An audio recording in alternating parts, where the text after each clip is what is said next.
Fred here, welcome back to the Gear Obsession channel. In this episode, we'll be taking a look at the Kershaw Strobe.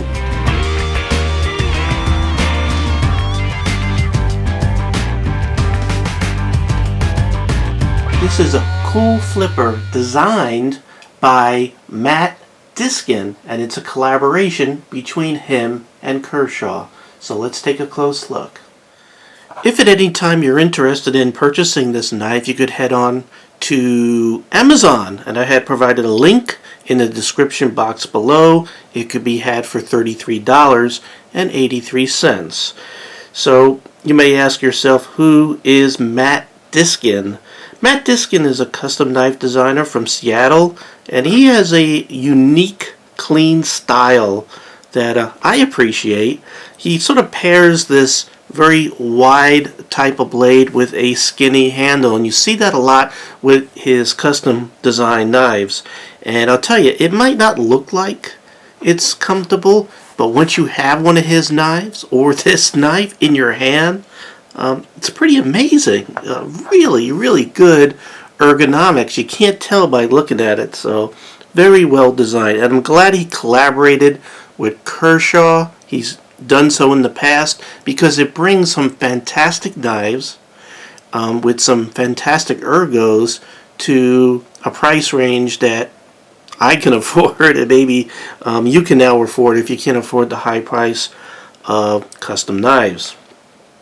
So like I said, this is a flipper. This would be considered a EDC, everyday carry kind of knife, and all you do is push this guy out. There's no thumb studs, and you just sort of go whoop, and it flies right out. As a matter of fact, it's pretty amazing because right out of the box, when you do this for the first time, you would swear it was assisted opening, but it's not. The reason why it comes out so fast is because it uses Kershaw's KVT ball bearing system, or ball bearing opening. Instead of bushings in there, you have ball bearings at the pivot point internally.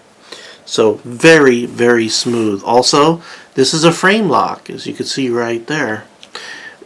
Where you can't see it is here. Normally you would see that frame lock, but it's covered up by the scales, and these are FRN.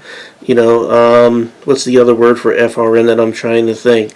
Glass-filled nylon. So technically it's GFN, but it's sort of hidden behind that, and there's a benefit to this. I really like this because one of my favorite type of locks is the frame lock. I'm not a fan of liner lock. I like the thick, fat frame lock. But one of the disadvantages of having a frame lock is when you're holding the knife, and whoops, let me close that back up. When you're holding the knife and you're pressing down, normally you're pressing down on the frame, and on the frame lock that would be right there when you're holding it. And sometimes when you try to deploy a knife of that sort, you're pushing down on the retention ball that's pushing down on the blade, and it makes it a little harder to open. But because the scale is covering your frame lock, which technically is on that side right there, so if you're holding it, even if you're holding it tight, it still comes right out because no pressure is applied to the lock. So very nice design. I like this very much. Other things. Let's finish up the specs really quick. So you have a reversible clip. Here's the clip. It could be unscrewed. There's a screw right in there, and you can undo that screw and put it around to the other side. There's a slot that you just sort of slide in to the base, to the other side, and voila, you have left-handed carry. However, it is always tip up. There is no choice.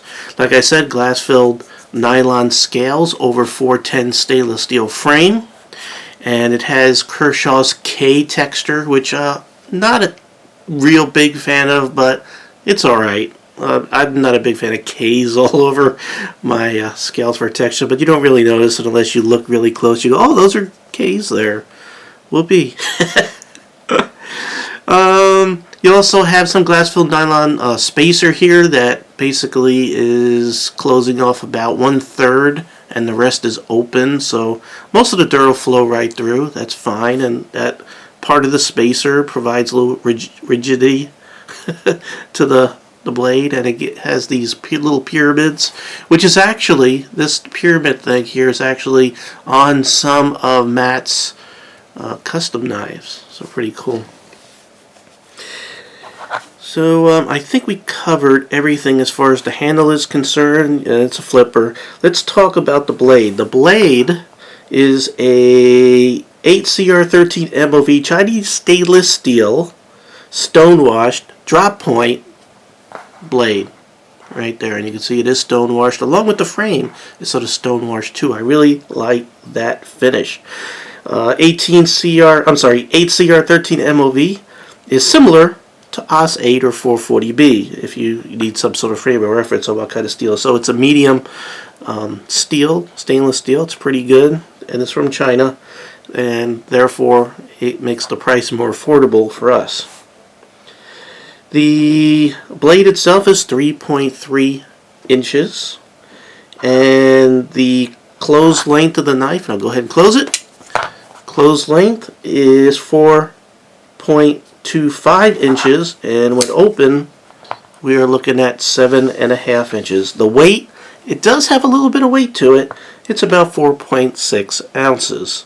So let's go ahead and take a look at the tests that I normally do on the knife. First of all, the centering of the blade is perfect. Next, we'll go ahead and check retention.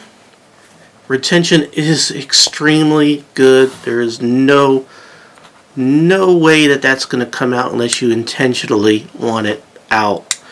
One thing to note on some of Matt Diskin's custom knives, he has an interesting thing going on inside here. Like normally your retention bearing is on the frame lock and goes into a hole that's, in the back of the blade here. So it's all on one side on the frame lock. Well, on his custom knives, he has a separate retention ball and little springy thing on this side, and it goes into the hole on this side of the blade, whereas the ball bearing on the frame lock on this side doesn't go into any hole on this side. So you have a dedicated little thing pressing on this side of the knife as far as retention is concerned. Kind of unique, kind of neat. There are some benefits to that, which I do not recall right now for some reason. So anyway, good centering, good retention, nice deployment. No up and down play whatsoever. What you're looking at is it moving in my hand. If I try to hold it really tight, there is no movement side to side, up or down. I did not adjust this at all. This is the way it came, but if you do need to adjust it, you can utilize a Torx screw right there on the pivots.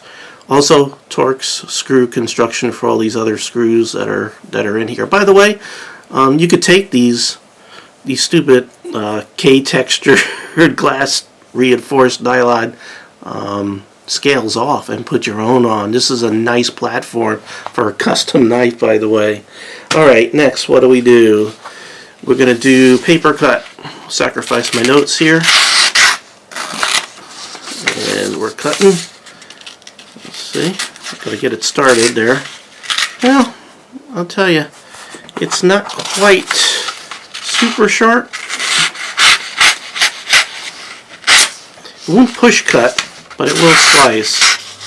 I tried to push cut. It's not really doing it. It starts tearing. So we can slice through paper, but we can't push cut through paper. Let's see if we could shave it all with this. It's getting a couple of hairs, so it's shaving sharp. So what that tells me is that the edge might have a little bit of a micro serration on there, maybe, or something like that going on. I don't know. Alright, next we'll go ahead and cut some cardboard. See how well that does. Oops, there we go. Alright. Trying not to cut my finger here.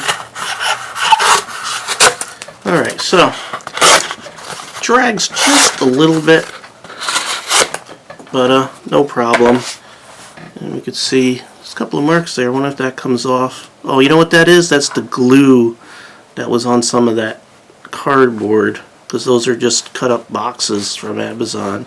Alright, by the way, I did not note that the grind on here comes almost all the way up. It's almost a full grind.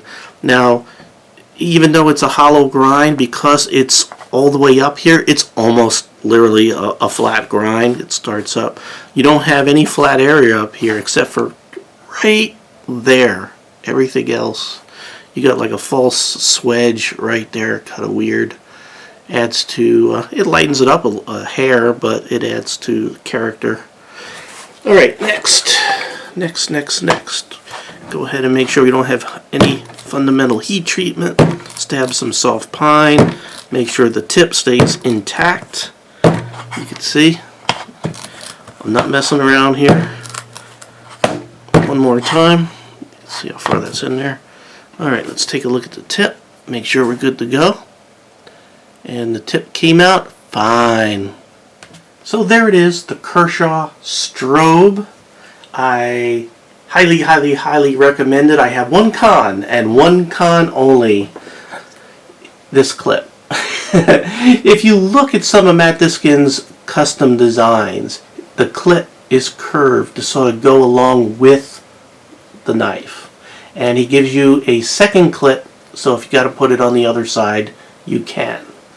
Kershaw has to, bring this down to a production import price, so they just slap on a straight clip. Now the clip is kind of nice. It's deep conceal carry, so it barely sticks out of your pocket, and the clip externally is small, so it doesn't look very threatening. I kind of like that about it, but I wish they had it where it was curved and they gave you a second one for left-handed carry.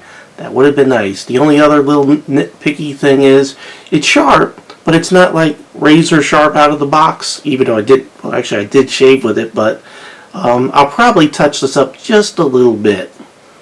So, do I recommend it? You betcha I recommend it. And I recommend it to all my viewers, including you. This is definitely one of the most ergonomic knives as far as the way it fits in your hand. And I have large hands, and you can see how that's fitting in there. It's amazing. Even reverse grip, super comfortable, and you wouldn't think it with such a skinny handle with a large blade. It just doesn't look like it would be comfortable, but trust me, it is a very comfortable blade. And that flipper ends up coming down here to be a hand guard, sort of joins up with that finger choil here. No chance of it, your hand sliding down on the blade. I didn't even notice. You even got a sharpening choil right there. So, everything I like on a knife. Fantastic. Highly recommend it. Alright, so if you're interested, again, in the description box below, Amazon, $33.83. And just click the link. And also, if you enjoy my videos, just go ahead and subscribe, please, if you're not a subscriber. And give me a thumbs up if you like what I'm doing here. I appreciate the support. Alright, well, thank you very much for joining me here at the Gear Obsession channel. I really do appreciate every friend, viewer, subscriber, and especially you. And I hope you have a great day. Take care. Bye.